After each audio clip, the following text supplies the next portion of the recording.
และสังคมคลื่นเพื่อการศึกษาพระพุทธศาสนาและวัฒนธรรมระบบ FM 104.5 เมกะเฮิรตซ์ รายการต่อไปเป็นรายการพลังแห่งชีวิตดำเนินรายการโดยสุนัย เหล่าหาวิวัฒน์ ลุกขึ้นมาฉายแสงเถิดชีวิตเป็นเช่นเจ้าสร้างขอต้อนรับเข้าสู่รายการพลังแห่งชีวิตรายการเพื่อการสร้างแรงบันดาลใจโดยผมสุนัย เหล่าหาวิวัฒน์ผู้ดำเนินรายการมาพบกับท่านผู้ฟังทุกวันเสาร์เวลา 11 โมงถึงเที่ยงทางสถานีวิทยุเพื่อการศึกษาพระพุทธศาสนาและวัฒนธรรมคลื่น FM 104.5 เมกะเฮิรตซ์ออกอากาศณวัดฝายหินมหาวิทยาลัยเชียงใหม่จังหวัดเชียงใหม่สำหรับท่านผู้ชมที่ชมผ่านทางโซเชียลมีเดียนะครับท่านสามารถรับชมได้ทั้งทาง YouTube นี่ช่องนี้แหละ YouTube Facebook ช่องโน้นแหละครับ สวัสดีครับชาว Facebook โดยพิมพ์คำว่าวัดฝายหินนะครับภาษาไทยนี่แหละครับรายการของเราเป็นรายการสดในช่วง15นาทีสุดท้ายก่อนหมดรายการท่านผู้ฟังสามารถโทรศัพท์เข้ามาซักถามได้ครับที่หมายเลข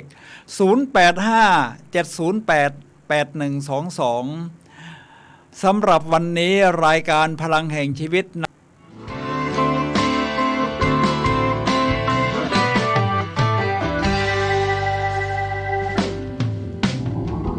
ผมก็เช็คกับทางบ้านเล็กน้อยนะครับท่านผู้ฟังครับเพราะว่าอยากให้คุณภาพออกทั้งเสียงทั้งนะครับวันนี้อากาศสดใสเดี๋ยวนะครับมีแฟนคลับบอกว่าเสียงภาพดีมากค่ะก็ขอบพระคุณผู้ชมทางบ้านนะครับที่ให้ฟีดแบ็กมาที่ทำให้เราได้รับคุณภาพทั้งภาพและเสียงที่ชัดเจนครับท่านผู้ฟังครับ25วิธีที่จะก้าวจากจุดที่คุณอยู่เพื่อไปสู่จุดที่คุณต้องการนี่นะครับท่านผู้ฟังครับ Life must go on อยู่แล้วชีวิตยังไงก็ต้องเดินหน้าต่อไปครับตอนนี้เมื่อสักครู่อาจารย์สิทธิชัยนะครับซึ่งท่านเป็นผู้ดำเนินรายการก่อนหน้าผมนี่นะครับอาจารย์บอกว่า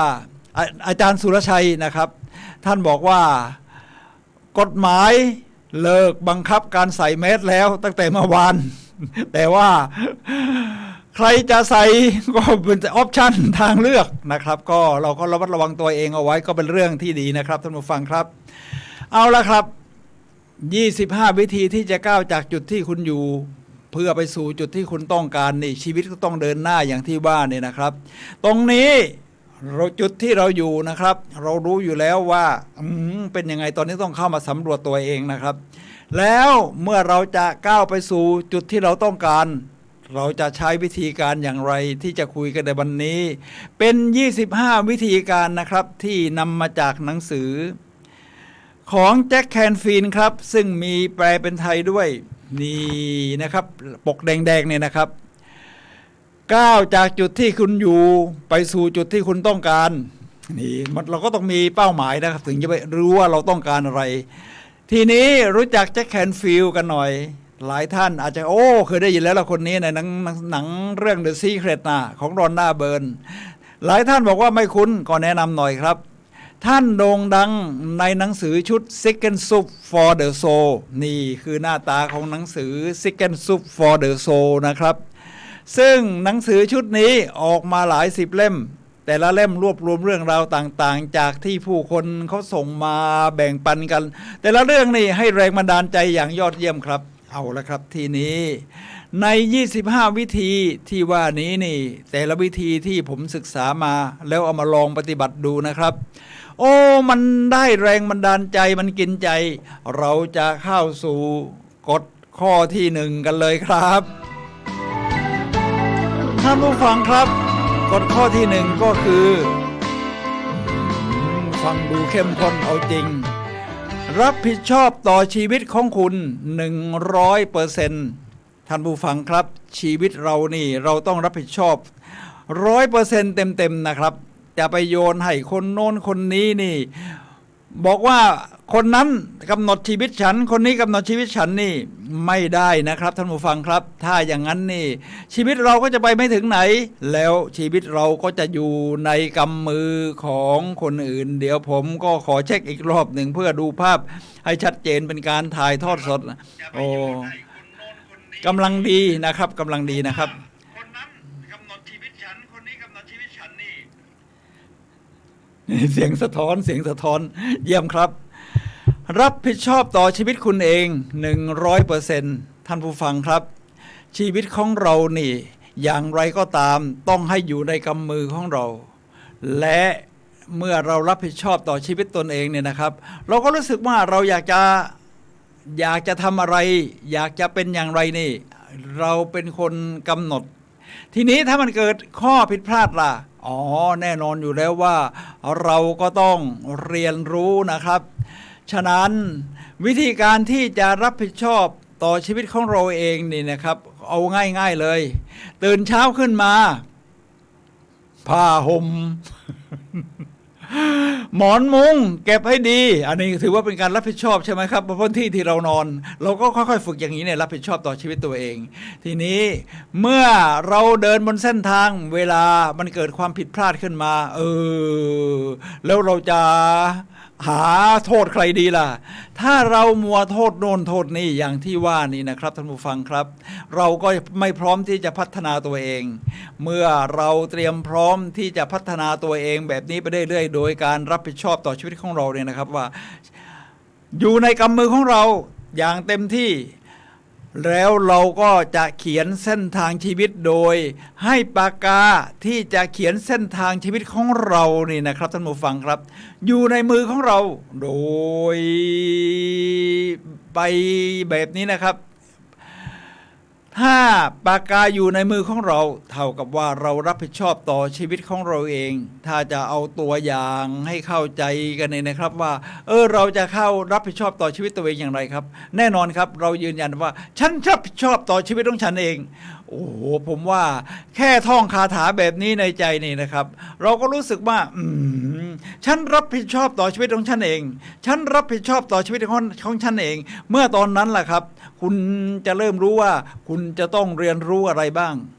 คุณจะต้องเลือกเส้นทางไหนคุณจะต้องเลือกคบเพื่อนอย่างไรแล้วคุณจะเลือกอ่านหนังสือประเภทไหนคุณจะดู YouTube ดู YouTube ก็เหมือนกำลังดูวิดีโอรายการพลังแห่งชีวิตอยู่นะครับดู YouTube ของใคร นี่แหละครับท่านผู้ฟังครับ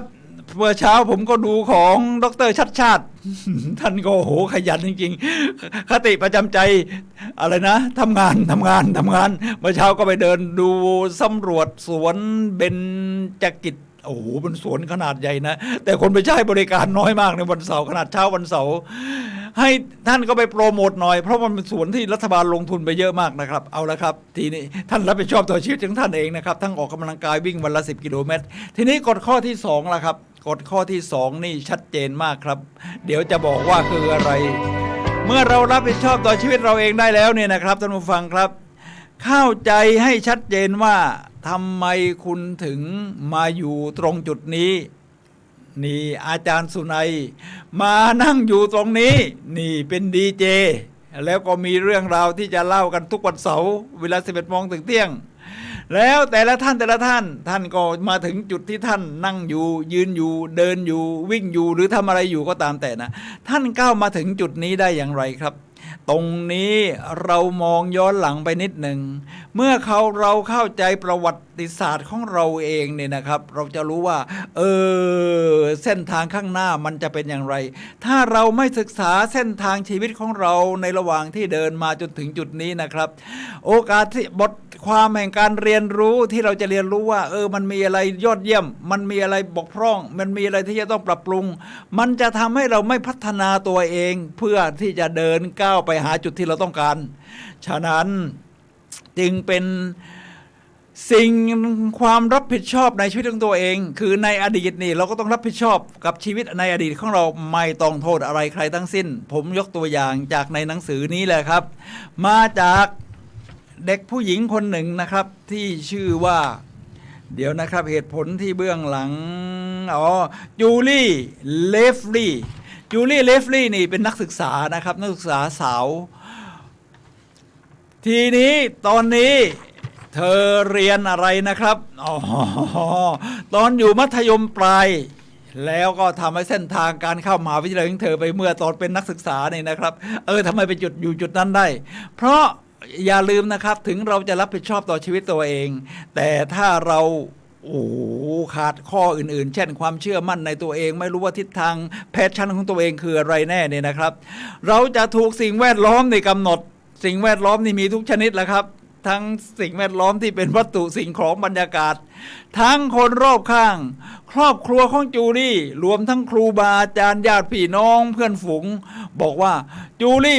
นี่เธอเป็นคนรักสัตว์มากนะเธอดูแลทนุถนอมสัตว์เธอน่าจะไปเป็นสัตวแพทย์เมื่อถูกกดดันอย่างนี้ทุกวันเธอก็เลือกเรียนสัตวแพทย์นะครับก็ต้องเรียน6 ปีเหมือนกับเรียนแพทย์เนี่ยนะครับ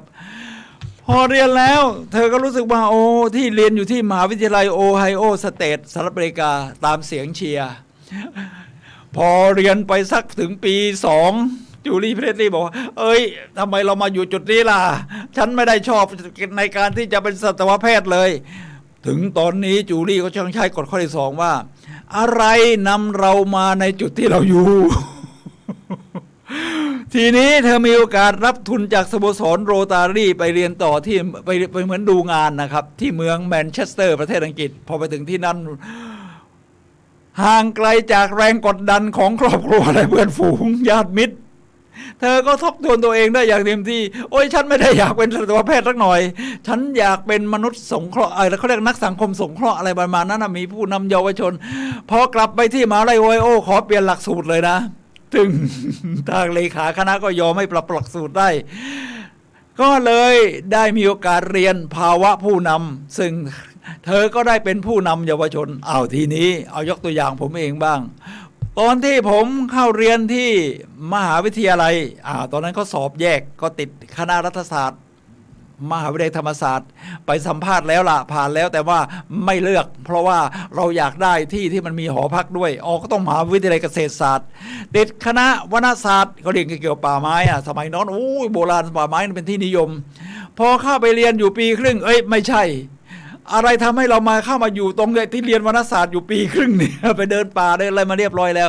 ท่านผู้ฟังครับเพราะแรงกดดันว่ารับราชการเป็นป่าไม้นี่ดีนะอะไรสิ่งแวดล้อมมันกดดันหลายอย่างพอมาถึงจุดนั้นเราทบทวนไปแล้วมันไม่ใช่แพชชั่นของเราผมย้ายคณะเลยครับเรียนไปปีครึ่งเนี่ยต้องห่างเหินจากเพื่อนที่รักกันเที่ยวด้วยกันเนี่ยนะครับไปเรียนคณะใหม่คือคณะเศรษฐศาสตร์เรียนเมเจอร์เศรษฐศาสตร์เกษตรเลขาและนุการลองปรับหน่วยกิจอะไรให้จนจบ4 ปีในเกรดที่ไม่ค่อยดีเท่าไหร่เพราะเร่งเรียนนี่แหละครับท่านผู้ฟังครับในกฎข้อที่2นี่นะครับก็คือค้นหาให้เจอแล้วก็ทำความเข้าใจให้ชัดเจนว่าทำไมคุณถึงมาอยู่ตรงจุดนี้ครับทีนี้มาถึงข้อที่3ท่านผู้ฟังครับตัดสินใจว่าคุณต้องการอะไรในชีวิตนี้นะคุณต้องการอะไรครับท่านผู้ฟังครับในชีวิตนี้เราต้องการอะไรนี่ให้มันชัดเจนครับทุกคนก็อยากจะรู้ว่าตัวเองต้องการอะไรแต่มันหลายท่านอาจจะรู้สึกว่ามันเป็นเรื่องยากมันก็ต้องค้นหาที่เราเรียกว่าทำแล้วมันมีความสุขนะฉันทำแล้วสิ่งนี้ใช่อย่างผมนี่นอกจากทำมาหากินทำงานหาเงิน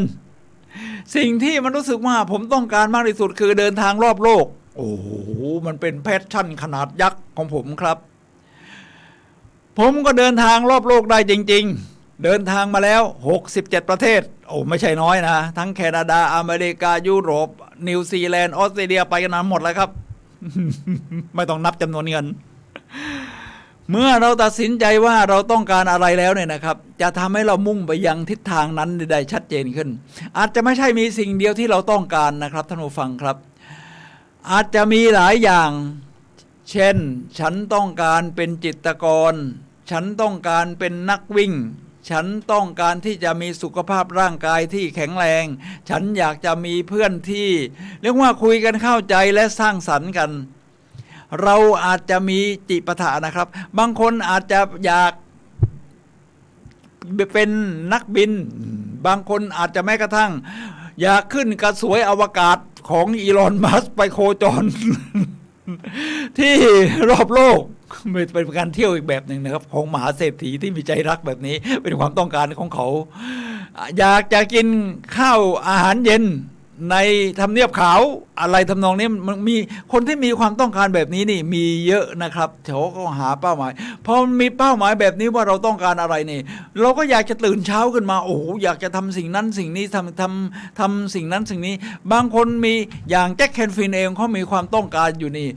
109อย่างเขาบอกตอนที่เขาอายุ 4-50 ปีแล้วนี่เขาทำไปได้50อย่างนะทำไปได้50อย่างเช่นขับรถอะไรนะเฟอร์รารี่ความเร็วแล้วหัดขับเครื่องบินอะไรทำนองนี้ฉะนั้นถ้าเราตื่นเช้ามาเนี่ยนะครับเรารู้สึกว่าร้ายเรี่ยวแรงแอนโทนีโรบินส์บอกว่าเป็นเพราะว่าคุณยังไม่รู้ว่าคุณต้องการอะไรและคุณขาดเป้าหมายที่มันให้เรี่ยวแรงให้พลังนะถ้าคุณรู้ว่าคุณต้องการอะไรคุณมีเป้าหมายที่มันมีพลังคุณตื่นเช้าขึ้นมาคึกคักคุณจะวิ่ง10 กิโลเมตรทุกเช้าแบบผู้ว่าชาติก็ได้ใช่ไหมคุณอยากมีร่างกายแข็งแรงใช่ไหมสามารถทำงานได้ทำงานอะไรทำนองนี้นะครับท่านผู้ฟังครับเดี๋ยวเราจะถึงกฎข้อที่4ครับวันนี้เราอาจจะเดินเครื่องเร็วนิดนึงเพราะมันมีตั้ง25 กฎนะ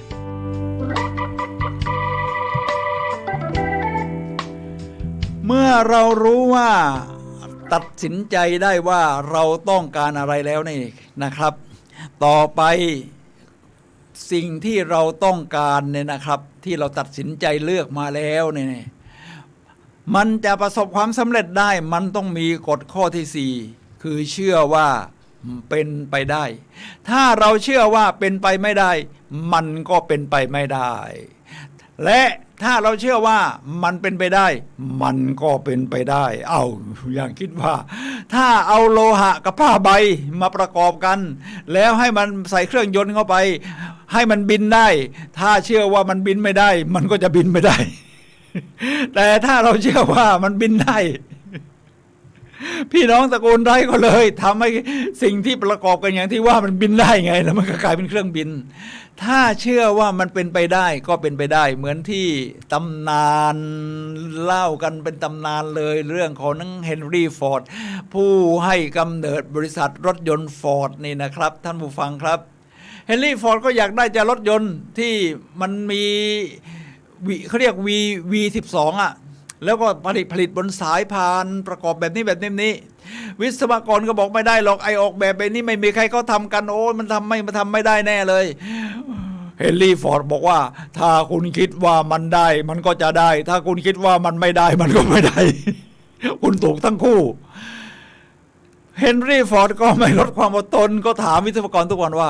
ทำเครื่องยนต์ V8 ให้ผม1 เครื่องทำพูดอย่างนี้ทุกวันจนกระทั่งมันเป็นไปได้ครับเชื่อว่ามันเป็นไปได้ฉะนั้นการผลิตรถยนต์บนสายพานของเฮนรี่ฟอร์ดเนี่ยนะครับเป็นการปฏิวัติการผลิตรถยนต์ที่แทนที่ใช้คนเป็น10 คนเนี่ยมาประกอบรถยนต์1 คันรถมาตามสายพานเอาใครใส่ล้อใครใส่กระจกใครใส่ประตูวันหนึ่งผลิตได้หลายคันรถก็ราคาถูกลงถ้าเราเชื่อว่าชีวิตเราที่จะก้าวไปสู่จุดที่เราต้องการนี่มันเป็นไปได้นะครับไม่ว่าท่านอยากเป็นนักเขียนถ้ามาถึงสมัยนี้ก็อยากเป็นยูทูบเบอร์จริงไหมครับเป็นยูทูบเบอร์มีรายได้ด้วยนะถ้ามีผู้ติดตามถึง1,000 คนอย่างสถานีวิทยุ FM 104.5 ในที่นี่นะครับเขาก็มี YouTube ที่ออกมาเนี่ยนะครับมีดีเจตั้ง100-200 คนก็มีผู้ติดตามเกิน1,000 คนแล้วก็ YouTube ที่ออกมาก็มีโฆษณาด้วยอย่างขอโม้หน่อย เรื่องจริงคือรายการพลังแห่งชีวิตนี่ก็มีโฆษณาเยอะนะครับที่เข้ามาฉะนั้นยูทูบเบอร์คือก็จะได้รายได้จากYouTube ตรงนี้เป็นผู้ผลิตในช่องของตัวเองแต่ที่อย่างดีเจอย่างพวกเราเป็นอาสาสมัครรายได้ที่เข้ามาทั้งหมด ก็เป็นของวัดหมดนะเขาช่วยกันบำรุงมีดูสิว่าในห้องนี้ก็มีค่าแอร์ค่าอะไรเป็นเรื่องธรรมดานะครับฉะนั้นเชื่อว่ามันเป็นไปได้มันก็เป็นไปได้ครับในกฎข้อที่ 4แค่นั้นยังไม่พอมันต้องมีกฎข้อที่ 5ถึงจะก้าวไปสู่จุดที่คุณต้องการได้ก็คือเชื่อในตัวคุณเองถ้าทุกคนอื่นเขาเชื่อว่าคุณทำได้แต่นั่นก็อาจจะสำเร็จได้สัก 20% แต่ถ้าคุณเชื่อว่าคุณทำไม่ได้แน่นอนว่าคุณล้มเหลวได้ 100%ท่านผู้ฟังครับการเชื่อมั่นในตัวเองนี่เป็นเรื่องใหญ่เราจะต้องเชื่อว่าเมื่อมาดูแล้วมันเป็นไปได้เราก็ต้องมองย้อนกลับมาที่ตัวเราด้วยว่าเราทำได้เชื่อในตัวของตัวเองเมื่อเราเชื่อในตัวของตัวเองเนี่ยพลังจากข้างในเนี่ยมันจะออกมานะครับที่เขาเรียกกันว่าภายในกำหนดภายนอกมาตามหลักศาสนาพุทธของเราเลยเขาว่าใจเป็นใหญ่ใจเป็นประธานทุกอย่างสำเร็จได้ด้วยใจครับเมื่อมาจากข้างในความเชื่อมั่นในตัวเองนี่ก็ต้องฝึกนะครับท่านผู้ฟังครับเดี๋ยวเราจะมีกฎข้ออื่นๆที่มาสนับสนุนผมก็เพียงแต่ชี้ให้ดูเช่นเมื่อเราเชื่อว่าเราทำได้เราก็จะทำได้ทุกเช้าผมก็พูดกับตัวเองเลยครับฉันเชื่อมั่นฉันมีพลังฉันทำได้เมื่อเราพูดแบบนี้เนี่ยนะครับท่านผู้ฟังครับเดี๋ยวมือขวาถ้ายื่นไปมากมันจะออกนอกจอผมลองมือซ้ายดูฉันเชื่อมั่นฉันมีพลังฉันทำได้พอคิดว่าเราทำได้ความเชื่อในตัวเราเองก็จะสูงนี่แหละครับท่านผู้ฟังครับอันดับแรกที่สุดที่สำคัญมากๆนะครับที่ประกอบกับความรับผิดชอบในตัวของเราเองก็คือความเชื่อว่าเราทำได้ครับ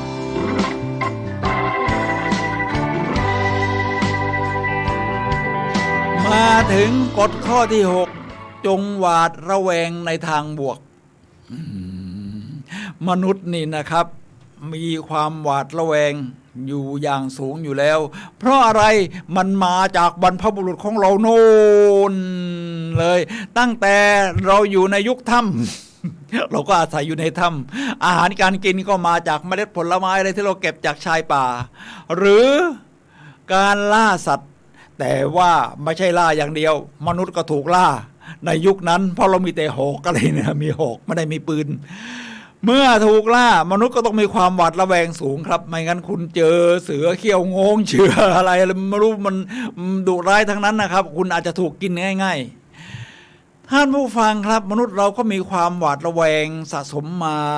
ในยีนของเราเนี่ยนะตลอดเวลาทีนี้พอมาถึงยุคนี้โลกมันเปลี่ยนไปมากไอเสือเขี้ยวงงที่จะมาไล่กินเรามันก็ไม่มีแล้วใช่ไหมครับถ้าเรามัวหวาดระแวงอยู่อย่างนั้นนี่เราก็หวาดกลัวไปหมดมันก็มีโรคจิตหลายขั้นหลายตอนมีหลายชนิดนะครับเช่นหวาดกลัวไอ้โน่นหวาดกลัวนี่หวาดกลัวเชื้อโรคหวาดกลัวอะไรสิ่งแวดล้อมที่แคบที่กว้างมันมีความหวาดกลัวความสูงมันมีสารพัดครับทีนี้เราต้องเปลี่ยนว่าจงหวาดกลัวหรือหวาดระแวงในทางบวกครับทีนี้หวาดระแวงในทางบวกมันก็ยังอยู่ที่การตีความหมายให้ความหมายว่ามันมีเมื่อมีเหตุการณ์อย่างนี้มันอาจจะมีสิ่งดีซ่อนอยู่เขาเรียกว่าหวาดระแวงในทางบวกมีสิ่งดีซ่อนอยู่ทำให้ฉันค้นพบสิ่งที่ฉันจะเดินไปข้างหน้าได้เมื่อเราหาว่ามันการหวาดระแวงในทางบวกเนี่ยนะครับจะทำให้เรายอดเยี่ยมเช่นตอนนี้แม้น้ำมันจะราคาแพงเพราะว่ารัสเซียรบกับยูเครนมหาอำนาจรบกับประเทศเล็กกว่า5 เท่ารบกัน3 เดือนแล้วยังไม่ชนะมันก็ยังประชาชนอย่างพวกเราเนี่ยก็ยังงงอยู่รบกันยังไงนานจังแต่ว่าเราอาจจะกลัวเรื่องน้ำมันแพงแต่น้ำมันนี่มันก็ยังมีมหาศาลจากแหล่งอื่นๆตรงนี้ที่น้ำมันราคาพุ่งสูงขึ้นเพราะว่าเนื่องจากโควิดมันหยุด มันกลายเป็นโรคประจำถิ่นดีมานด์ของการเดินทางดีมานด์ของการบริโภคมันก็สูงขึ้นแน่นอนเป็นหลักเศรษฐศาสตร์เบื้องต้นเลยว่าเมื่อดีมานด์มากซัพพลายมันมีเท่าเดิมผลิต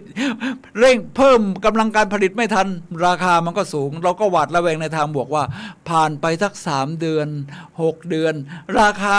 ซัพพลายมันก็จะออกมามากขึ้นเกิดความสมดุลของราคานะครับที่เอาเส้นดีมานด์กับซัพพลายมาตัดกันมันก็จะค่อยๆลงค่อยๆลงหวาดระแวงในทางบวกครับฉะนั้นตรงนี้คนที่หวาดระแวงในบางทางบวกก็เริ่มลงทุนแล้วครับลงทุนโน่นลงทุนนี่ผมเห็นการก่อสร้างการลงทุนการขยายธุรกิจเนี่ยเริ่มคนที่เขามองการไกลเขาก็เริ่มมาแล้วตอนนี้ก็จะเริ่มเปิดได้แล้วแต่ว่าที่เพิ่งคิดตัดสินใจลงทุนไปก่อนหน้านี้สัก 2-3 เดือนก็ยังก่อรูปก่อร่างขึ้นมาหน้าบ้านผมก็จะเปิดตลาดนะ เป็นตลาดคล้ายๆตลาดภาคค่ำภาคเย็นนะครับคือเป็นซุ้มเป็นรถออกมาเป็นรถขายคล้ายคาสตรีทฟู้ดอะไรทำนองนั้นนะครับก็เป็นสิ่งที่ดีครับกฎข้อที่ 6 จงหวาดระแวงในทางบวก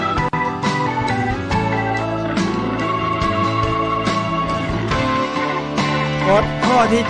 7 ปลดปล่อยพลังแห่งการตั้งเป้าหมายโอ้โหเป้าหมายนี่เป็นเรื่องใหญ่นะครับที่เราจะต้องรับผิดชอบในตัวของเราเองว่าเรามีเป้าหมายอะไรบ้างซึ่งเป้าหมายก็มีเรียงลำดับมาจริงไหมครับมันก็จะมีเป้าหมายที่ใหญ่ฉันอยากเป็นนักเดินทางท่องโลกมีเป้าหมายลงมาฉันอยากเป็นยูทูบเบอร์ก็เอาที่ไปเที่ยวมานั่นแหละมาทำเป็นวิดีโอลง YouTube ฉันอยากเขียนหนังสือการท่องเที่ยวก็กลายเป็นนักเขียนฉันอยากที่จะมีแฟนคลับมากๆ ก็ทำ Facebook เพจขึ้นมาหรือว่าลง YouTube แต่ถ้าให้แฟนคลับติดคุณก็ต้องขยันตอบกับแฟนคลับหน่อยแฟนสัตว์ครับถ้าคอมเมนต์มาใน YouTube ใน Facebook ก็ไม่ค่อยตอบก็แฟนคลับ ก็ไม่เพิ่มท่านผู้ฟังครับเป้าหมายพวกนี้เนี่ยเมื่อออกมาแล้วเนี่ยเราจะต้องปลดปล่อยพลังในการใส่ใจในเป้าหมายพวกนี้นะครับใส่ใจในเป้าหมายผมเดินทางรอบโลกก็เอามาทำ YouTube เหมือนกันเป็นยูทูบเบอร์ด้านการท่องเที่ยวพอมีการท่องเที่ยวนอกจากเราให้คนที่เขาสนใจจะไปดูไปที่โน่นที่นี่ดูแล้วเนี่ยนะครับศึกษาเส้นทางผมก็ทำแผนที่เอาไปเลยจากจุดนี้ไปยังจุดนั้นวิธีก้าวจากจุดนี้ไปจุดนั้นคุณจะต้องเดินทางรถไฟใต้ดินอะไรเดินไปไกลเท่าไหร่ท่านผู้ฟังครับพอคุณเป็นยูทูบเบอร์อย่างนี้นะครับพลังมันมาเราเรียนรู้อะไรเพิ่มขึ้นพลังมันมานี่แหละครับปลดปล่อยพลังแห่งการตั้งเป้าหมายซึ่งคุณอาจจะมี1 อย่าง5 อย่าง10 อย่าง100 อย่าง1,000 อย่างก็ยังได้ครับบางคนมีเป้าเป็น400-500 อย่างในครึ่งของชีวิตเขาทำมาแล้วได้ครึ่งหนึ่งครับท่านผู้ฟังครับมาถึงกฎข้อที่ 8พอเป้าหมายมันเยอะแยะไปหมดแล้วมันจะทำทันเหรอวันหนึ่งมันมี24 ชั่วโมงปีหนึ่งมี12 เดือนแล้วเดือนหนึ่งมี365 วันโอ้มันเยอะไปหมดเลย500 อย่าง แล้วเวลามันมีแค่นี้จะทันเหรอท่านก็เกิดความกลัวขึ้นมาคราวนี้เราก็ต้องจัด priority ดีครับท่านผู้ฟังครับจัด priority แล้วทำมันให้เล็กลงซอยลงเหมือนที่ผู้ว่าชาติเดี๋ยวนี้ท่านโอ้โหเป็นชาติเอฟเฟกต์ก็คือมีผลกระทบต่อเนื่องว่าให้ทำสิ่งสำคัญลงไปก่อนเช่นเอาก้อนหินใส่ไปท่านก็ใส่มีขวดโหลเอากรวดหยาบใส่ไปเอาทรายใส่ไปทีหลังจะเล่น YouTube จะโทษครับจะเล่น Facebook อะไรในเล่นไลน์เนี่ยครับเอาก็เหมือนทรายนะครับมันสำคัญน้อยกว่าไอ้ก้อนหินก็ใส่ไปทีหลังมันก็ยังใส่แทรกไปได้อยู่ถ้าใส่ทรายไปก่อนเดี๋ยวก็ใส่หินไม่ได้ท่านผู้ฟังครับแบ่งให้น้อยลงเมื่อท่านมีเป้าหมายมันเยอะแยะไปหมดเลยนะครับแบ่งให้น้อยลงผมทีแรกก็โอ้โหเมืองโน่นเมืองนี่ก็ไปมาแล้วเนี่ย67 ประเทศจะทำประเทศอะไรก่อนล่ะอะไรเงี้ยมันก็สับสนไปหมดนะครับค้นหาแผนที่ผมก็เลยมีกติกาเลยเรียงตามลำดับเวลาตอนนี้ทำยุโรปเสร็จยุโรปนี่16 ประเทศไปทำอเมริกามาได้เกินครึ่งทางแล้วจากลอสแอนเจลิสซานฟรานซิสโกมาถึงนิวยอร์กแล้วนะครับตอนนี้ผมก็ซอยเป็นย่อยๆนิวยอร์กเนี่ยเราก็ซอยอีกโอ้นิวยอร์กเป็นเมืองใหญ่มากนะครับเมกะมหานครอ่ะโอ้งั้นลองซอยเป็นสัก4 ชุดดีไหม ถ้าทำชุดเดียวนี่ปวดหัวเลยมันใหญ่เกินก็ซอยมันเล็กลงอ๋อเป็น4ชุดชุดแรกก็จะไปเทพีเสรีภาพชุดที่2ถนนสายที่5ตึก Empire State อะไรทำนองนี้ครับท่านผู้ฟังครับถ้ามาให้มันกดดันเรามากเกินในกฎข้อที่8บอกว่าแบ่งให้เล็กลงครับเส้นทางมันก็จะเดินไปได้เรื่อยๆแบบนี้แหละครับ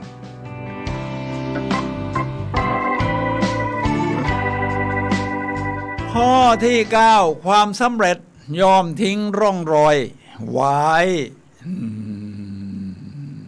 จากเส้นทางที่เราจะเดินต่อไปนี้นะครับมันจะทิ้งร่องรอยไว้คนที่ประสบความสำเร็จทุกคนเขาจะทิ้งร่องรอยเอาไว้ตั้งแต่คริสโตเฟอร์โคลัมบัสเดินทางจากสเปนไปค้นพบทวีปอเมริกาดังทางเรือเลยนะครับก็ทิ้งร่องรอยของเส้นทางโคลัมบัสแล้วก็เส้นทางแห่งความสำเร็จของมาโคโปโลจากเวนิสประเทศอิตาลีไปนู้นจนถึงเมืองจีนยุคกุบไลคานก็ทิ้งร่องรอยของการเดินทางเส้นทางสายใหม่ไว้อีลอนมัสก์มาถึงยุคนี้ก็ทิ้งร่องรอยของการสร้างจรวดออกไปบินแล้วเอามาใช้ในอวกาศแล้วเอากลับมาใช้ได้ใหม่อีกก็สร้างเทสลารถที่ใช้พลังไฟฟ้าก็จะทิ้งร่องรอยไว้ท่านผู้ฟังครับเราก็ทำได้เรามีเป้าหมายแล้วในกฎข้อต่างๆต่อไปนี้เราก็จะทำให้มันทิ้งร่องรอยไว้แน่นอนมาถึงยุคของดิจิตอลวิธีทิ้งร่องรอยง่ายมากเลยในความเห็นผม YouTube ครับมันติดแน่นอยู่ในนั้นแหละครับท่านค้นดูตอนไหนได้ผมเป็นวิทยากรด้านการฝึกอบรมในการสร้างแรงบันดาลใจให้กับหน่วยงานรัฐและภาคเอกชนเนี่ยนะครับผมก็ทำคลิปการฝึกอบรมที่โน่นที่นี่มาพอสมควรนิดหน่อยนะครับที่จริงอบรมมา500-600 คอร์สแล้วนะครับแต่ว่ามันทำไม่ทันเพราะมันต้องทำให้เล็กลงโดยต้องแข่งเวลากับทำการท่องเที่ยวก็ทิ้งร่องรอยไว้ใน YouTube ในเรื่องของการจัดฝึกอบรมให้กับหน่วยงานต่างๆท่านผู้ฟังก็ทำได้ครับทิ้งร่องรอยไว้นะครับเมื่อเราจะสิ้นชีวิตลงอยากให้คนจำได้ทิ้งร่องรอยไว้ก็คือเช่นอาจจะเขียนหนังสือสักเล่มถ้าไม่อย่างนั้นก็สร้างเรื่องราวให้คนอื่นนำเรื่องของเราไปเขียนถ้าไม่มีทั้ง2 อย่างก็ทำ YouTube นี่แหละครับแน่นอนครับใครเปิดดูตอนไหนรวมทั้งเราเองทิ้งร่องรอยเอาไว้อยากดูร่องรอยของเราเองนะครับข้อที่9ความสำเร็จทิ้งร่องรอยไว้นะครับท่านผู้ฟังครับเดี๋ยวเราจะเดินหน้าต่อท่านผู้ฟังครับขณะนี้เรากำลังรับฟังรายการพลังแห่งชีวิตรายการเพื่อการสร้างแรงบันดาลใจโดยผมสุนัย โลหะวิวัฒน์ครับผู้ดำเนินรายการมาพบกับท่านผู้ฟังทุกวันเสาร์ FM 104.5 เมกะเฮิรตซ์เชียงใหม่ YouTube Facebook วัดฝายหินนี่นะครับท่านผู้ฟังครับเราคุยกันในเรื่อง25 วิธีที่จะก้าวจากจุดที่คุณอยู่ข้ามไปสู่จุดที่คุณต้องการเราจะเข้าสู่กฎข้อที่10ครับกฎข้อที่10คือปล่อยเบรกมือท่านผู้ฟังครับปล่อยเบรกมือนี่นะครับเวลาเราตั้งเป้าหมายรับผิดชอบต่อตัวเองแต่บางทีเวลาจะเดินหน้ามันเหมือนมีอะไรมาฉุดลังเอาไว้ไม่ใช่ใครที่ไหนแล้วครับเราเองมันมาจากจิตใต้สำนึกที่เราสะสมมานมนานแล้วทั้งรู้ตัวและไม่รู้ตัวมันก็จะกลายเป็นจิตใต้สำนึกว่าอย่าทำสิ่งนั้นนะไม่ดีไอ้ตรงนี้ให้ระวังทางลบไว้ แทนที่จะระวังทางบวกอย่างที่ว่าตรงนี้ไม่ได้มาอันนั้นก็ไม่ได้อันนั้นเราฉุดตัวเราเองนะครับไม่มีใครที่จะมาเบรกเราได้ยกเว้นตัวเราเองท่านผู้ฟังครับถึงคราวที่คุณจะต้องเดินข้างหน้าขับรถมุ่งไปข้างหน้าคุณต้องปลดเบรกมือเพราะไม่งั้นมันจะเป็นตัวฉุดให้คุณไปช้าลงไม่กระทั่งไปไม่ได้ นี่แหละครับกฎข้อที่10เริ่มเดินหน้าปลดเบรกมือกฎข้อที่11มองให้เห็นสิ่งที่คุณต้องการแล้วจะได้รับสิ่งที่คุณมองเห็นใจเป็นใหญ่ใจเป็นประธานทุกอย่างสำเร็จได้ด้วยใจตามศาสนาพุทธของเราคือเห็นได้ด้วยตาในก่อนก็คือจินตนาการเมื่อเราจินตนาการเนี่ยนะครับเราก็จะได้รับสิ่งที่มองเห็นสมมุติถ้าผมอยากได้ Facebook โทษอยากได้มือถือถ้าอยากได้มือถือนี่นะครับใช่ไหมครับอยากได้มือถือใหม่ผมก็ต้องจินตนาการก่อนที่จริงรุ่นนี้มันใช้ได้อยู่นะใช้ได้อีกหลายปีผมใช้มือถือเครื่องหนึ่งนี่หลายปีครับเราก็ต้องจินตนาการก่อนว่าโอ้โห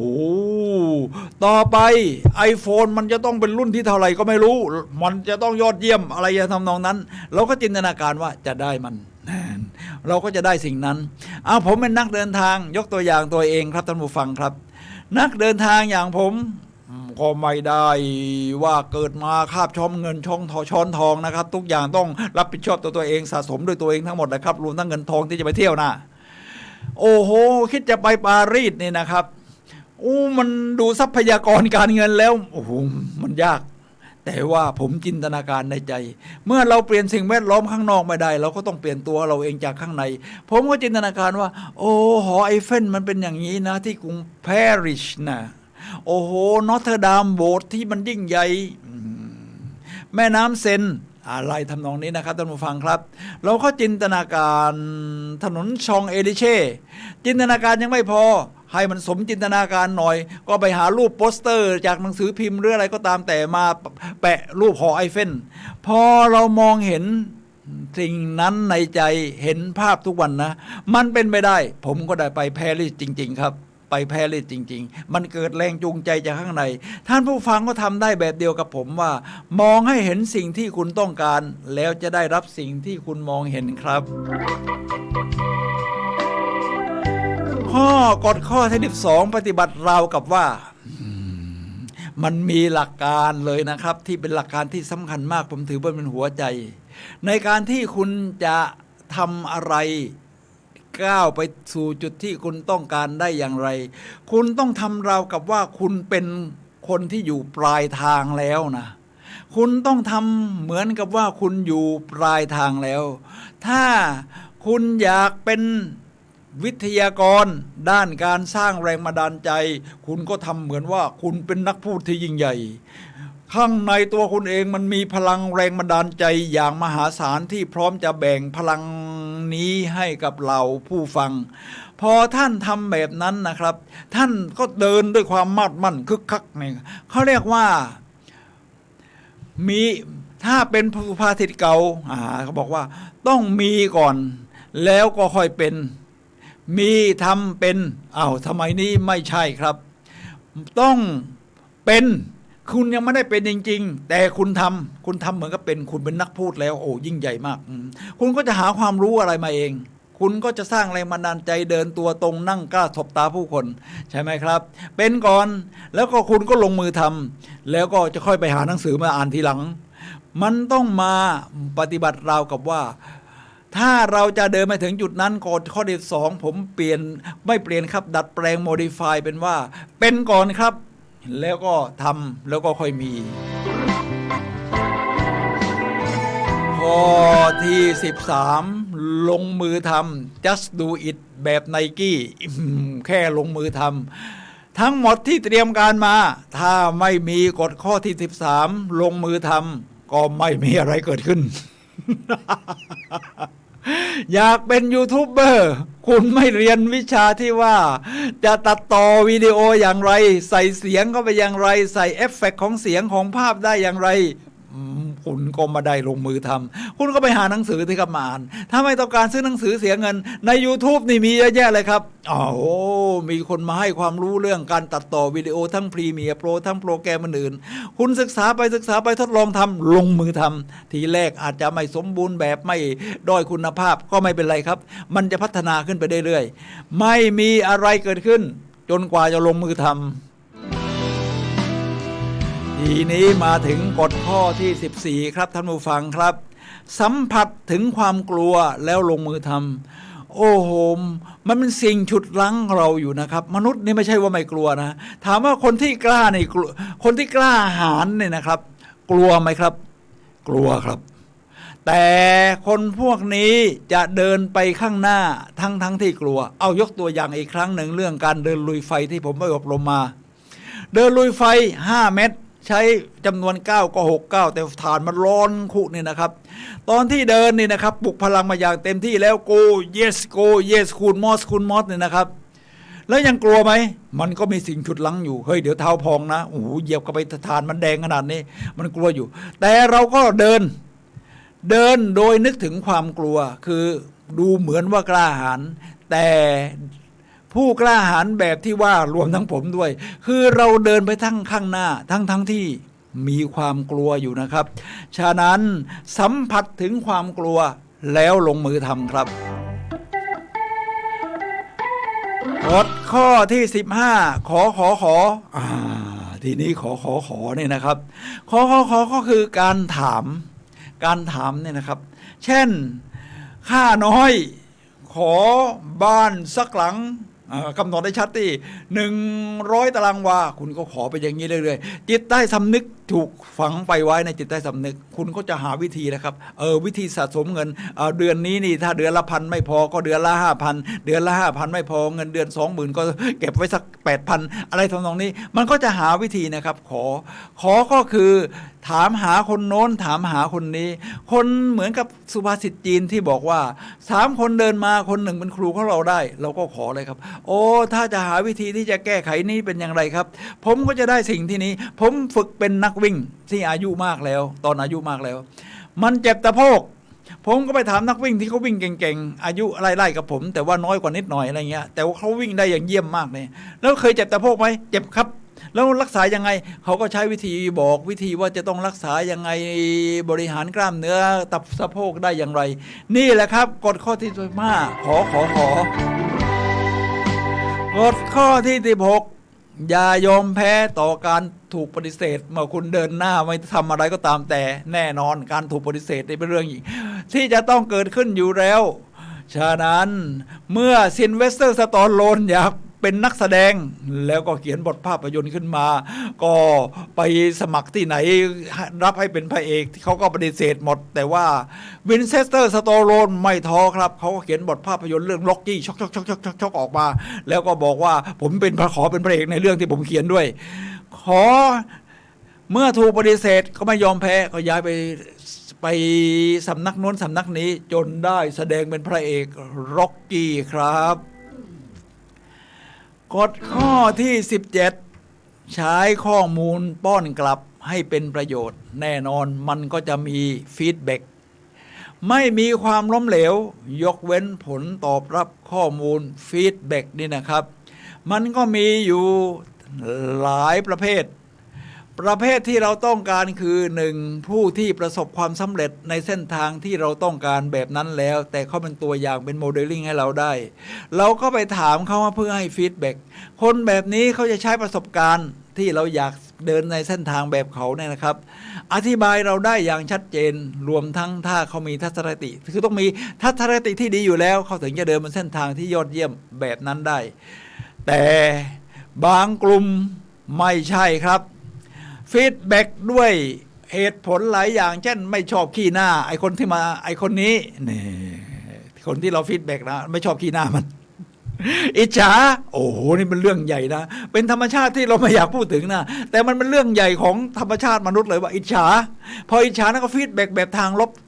เราต้องแยกให้ออกว่าคนนี้หวังดีกับเราไหมคนนี้ประสบความสำเร็จในเส้นทางที่เราจะเดินไหมฉะนั้นอย่าไปถามเรื่องฟีดแบ็กจากคนที่ไม่เคยเดินในเส้นทางที่เราต้องการไปครับนี่คือข้อที่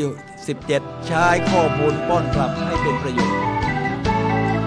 มาถึงข้อที่18มุ่งมั่นที่จะปรับปรุงอย่างต่อเนื่องอย่างไม่มีที่สิ้นสุดไคเซ็นของญี่ปุ่นเนี่ยนะครับปรับปรุงอุตสาหกรรมนี่ปรับปรุงทุกวัน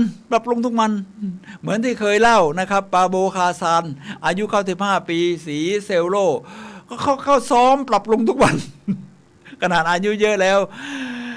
จึงมีคำพูดนะครับที่พ่อที่ยอดเยี่ยมสอนลูกว่าลูกเอ๋ยถ้าเจ้าเป็นมะม่วงแก่สุกงอมท่านก็เจ้าก็จะรอหลุดจากขั้วแต่ถ้าเจ้าเป็นมะม่วงดิบ รักษาการเจริญเติบโตไปได้ขึ้นเรื่อยๆถ้าเจ้าก็จะเติบโตขึ้นได้เรื่อยๆนี่คือ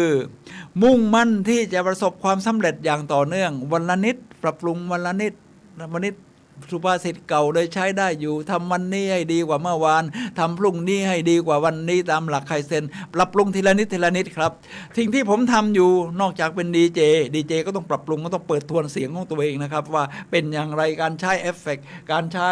เพลงประกอบเสียงตัดต่อเป็นอย่างไรก็ปรับทีละนิดเป็นยูทูบเบอร์ก็ต้องปรับเสียงปรับระดับความดังเบาทีละนิดปรับปรุงให้ดีขึ้นวันละนิดวันละนิดครับอย่างต่อเนื่องท่านผู้ฟังครับขณะนี้เราเหลือเวลา10นาทีสุดท้ายก่อนหมดรายการท่านผู้ฟังสามารถโทรศัพท์เข้ามาซักถามได้ครับที่หมายเลข0857088122 ครับเอาละครับท่านผู้ฟังครับ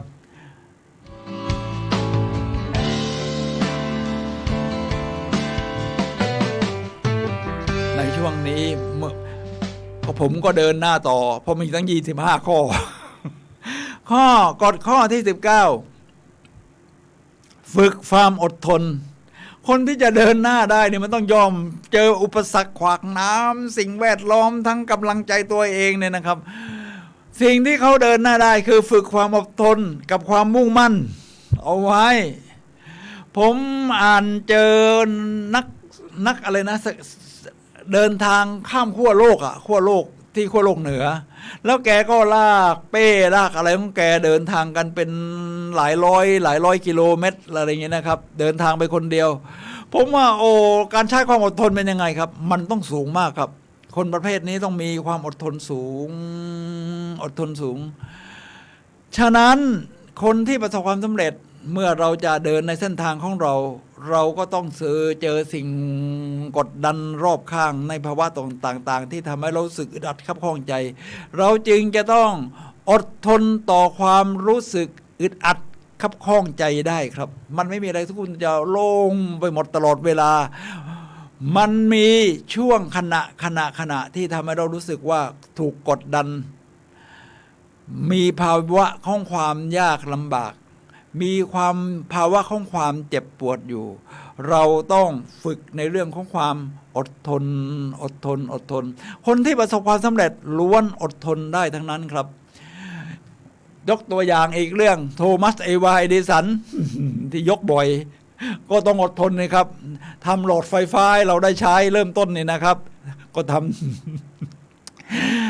ตั้งหลายพันครั้งใช่ไหมครับต้องอดทนสูงนี่คือกฎข้อที่19ฝึกความอดทนมาถึงกฎข้อที่20ครับฝึกกฎหมายเลข5ทีนี้เมื่อเราจะลงมือทำโอ้โหมันมีอะไรตั้งเยอะแยะไปหมดนี่นอกจากเราต้องซอยให้มันเป็นสิ่งที่จะทำเล็กลงที่เราจะทำได้ในระหว่างวันจนไม่รู้สึกว่ามันมหาศาลเกินไปจนรับไม่ไหวเนี่ยนะครับท่านผู้ฟังครับฝึกกฎหมายเลข5เนี่ยผมว่าใช้ได้เลยนะเช่นถ้าอย่างเขาแจ็คแคนฟีนเขาบอกว่าเขาเขียนหนังสือ Chicken Soup for the Soul นี่นะนี่หน้าตาของหนังสือที่ให้ดูไปเมื่อตอนต้นของรายการเนี่ยนะครับอันหนังสือตุอันล่างซึ่งแจ็คแคนฟิงเขาบอกว่าไปเสนอพิมพ์ที่ไหนก็ไม่มีสำนักพิมพ์ไหนรับ เขาก็ฝึกความอดทนว่าเดี๋ยวเขาจะเดินไปวันละ5ไปกับเพื่อนของเขาที่เป็นนักเขียนคู่กันเนี่ยครับวันละ5สำนักพิมพ์เมื่อเราตั้งเป้าหมายไปอย่างนั้นเนี่ยนะครับเราก็5เมื่อเราจะเป็นนักวิ่งนักเดินสมมติผมจะฝึกวิ่งผมก็จะฝึกว่าวันนี้จะวิ่งทีละ5เสาไฟฟ้า 1 เสาไฟฟ้า2 เสาไฟฟ้า3นับทีละ5รู้สึกมันทำให้เรามีกำลังใจแจ็คแคนฟิลด์เขาบอกว่าเมื่อหนังสือออกมาแล้วนะครับจะทำยังไงให้มันขายดีเขาก็เลยบอกว่าเขาจะต้องโปรโมทหรือออกไปกระจายให้รู้โดยไปพูดตามโรงเรียนให้คณาจารย์ฟังให้ผู้คนฟังในวันละ5แห่งไปที่โน่นที่นี่ขอนัดหมายวันให้ได้วันละ5แห่งฉะนั้นเราก็ทำได้แบบเดียวกันครับคือฝึกหมายเลข5เช่นอยากจะอ่านหนังสือเดือนครึ่งปีนี้ให้ได้5เล่ม ถ้าจะอ่านชั่วโมงนี้ก็ให้ได้5 หน้าอะไรผมว่ามันทำให้เส้นทางการเดินทางก้าวไปสู่จุดที่เราต้องการนี่ดียิ่งขึ้นง่ายยิ่งขึ้นครับมาถึงกฎข้อที่21ห้อมล้อมตัวเองด้วยผู้คนที่ประสบความสำเร็จกัลยาณมิตรในศาสนาพุทธของเรานี่ชัดเจนเหมือนแสงอาทิตย์ที่ส่องออกมาก่อนที่จะเห็นดวงอาทิตย์จริงนี่นะครับกัลยาณมิตรนี่เรื่องใหญ่มากคบคนแบบไหนก็จะเป็นคนแบบนั้นนิสัยเราก็จะเหมือนคนที่5 คนที่เราใช้เวลาด้วยมากที่สุดฉะนั้นเราต้องห้อมอยากประสบความสำเร็จแบบไหนต้องห้อมล้อมด้วยคนแบบนั้นเลยครับอยากจะเป็นนักพูดก็ต้องดูคลิปนักพูดอยากจะเป็นคนที่มีความคิดสร้างสรรค์ก็ดูคลิปวิดีโอของคนที่มีความสร้างสรรค์ตอนนี้นี่ ดร.ชัชชาติเอฟเฟกต์กำลังมาสูงซึ่งท่านก็ขยันจริงๆแล้วก็ดูอยากเป็นคนขยันก็ห้อมล้อมหรือยังไม่มีเพื่อนที่ใกล้ชิดที่ขยันขนาดนี้ก็ดู YouTube ไปก่อนแบบนี้ครับแต่ที่เราบางครั้งเนี่ยจะต้องบวกเข้ามาในชีวิตบางอย่างเราต้องลบออกจากชีวิตเพื่อนที่คอยฉุดเราดึงเราให้ลงมาเหมือนเสมอเขาว่าถ้าเราขึ้นไปสูงเกินเนี่ยมันก้าวหน้าทำให้เขาถูกทิ้งห่างเขารู้สึกว่าด้อยห่างจากคนพวกนี้ครับแจ็คแคนฟิลเขาก็มีตัวอย่างครับเขาก็ตอนที่เขาจบมาใหม่ๆเขาเป็นครูนี่ก็เขาบอกว่าเขาเป็นครูเดือนแรกเลยนะครับเขาไปเจออยู่ห้องหนึ่งไอ้ห้องนี้คือเป็นห้องที่แจ็คแคนฟิลตั้งชื่อว่ามันแย่จริงๆนะคือในห้องนี้ก็คุยกันแต่เรื่องนินทาเจ้านายนินทาสิ่งแวดล้อมนินทานักเรียนที่ตัวเองสอนไอ้นั่นไอ้เด็กคนนั้นมันแย่จริงๆโอ้ยเดี๋ยวตอนบ่ายฉันเวลากินข้าวเที่ยงเสร็จฉันก็จะต้องไปเจอมันอีกแล้วโอ้แย่คือชมรมนี้ตั้งชื่อว่าชมรมมันแย่ออกจะตายคือมันหาแต่เรื่องลบๆเข้ามาแจ็คแคนฟิลเขาก็ไปเจอชมรมใหม่คราวนี้กลายเป็นชมรมที่สร้างสรรค์มีเป้าหมายเช่นเดียวกันครับเราจะคบคนแบบไหนเราไม่ไปหาคนที่มีปัญหาเหมือนกันแต่เราไปหาคบกับกลุ่มคนที่มีเป้าหมายมีแพชชั่น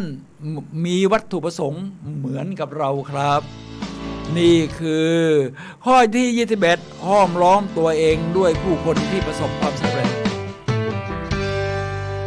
ข้อที่22ขจัดความยุ่งยาก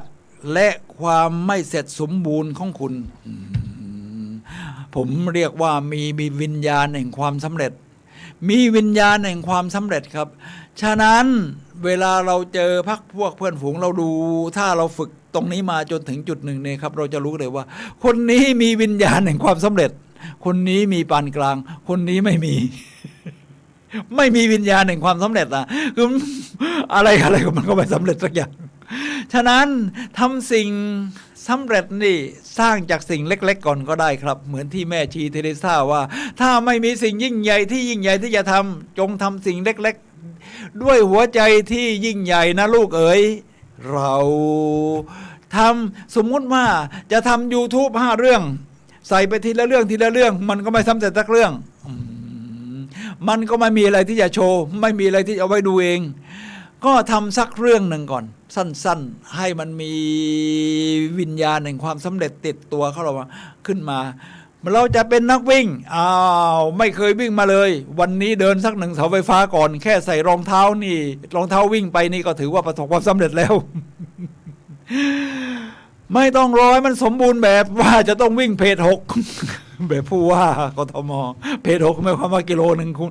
เมตรหนึ่งคุณวิ่งแค่6 นาทีอันนี้ความเร็วสูงนะครับถ้าวิ่งมินิมาราธอน10 กิโลเมตรคุณวิ่งชั่วโมงหนึ่งมันต้องนักวิ่งฝีเท้าสูงมากคุณก็เอาเพจเป็นเพจ10เพจ11ก็ได้แต่มันสำเร็จอะวันนี้เดินได้3 กิโลเมตรใช้เพจ10ก็คุณก็เดินสักประมาณ 4-50 นาทีก็โอเคครับเราไม่ต้องสมบูรณ์แบบเป็นมิสเตอร์เพอร์เฟกต์นะครับเดี๋ยวอะไรมันก็เดินหน้าไม่ได้เรากดข้อที่23พัฒนานิสัยแห่งความสำเร็จขึ้นมาใหม่ปีละ4 อย่างสร้างวิญญาณแห่งความสำเร็จฉันจะเป็นคนอ่านหนังสือ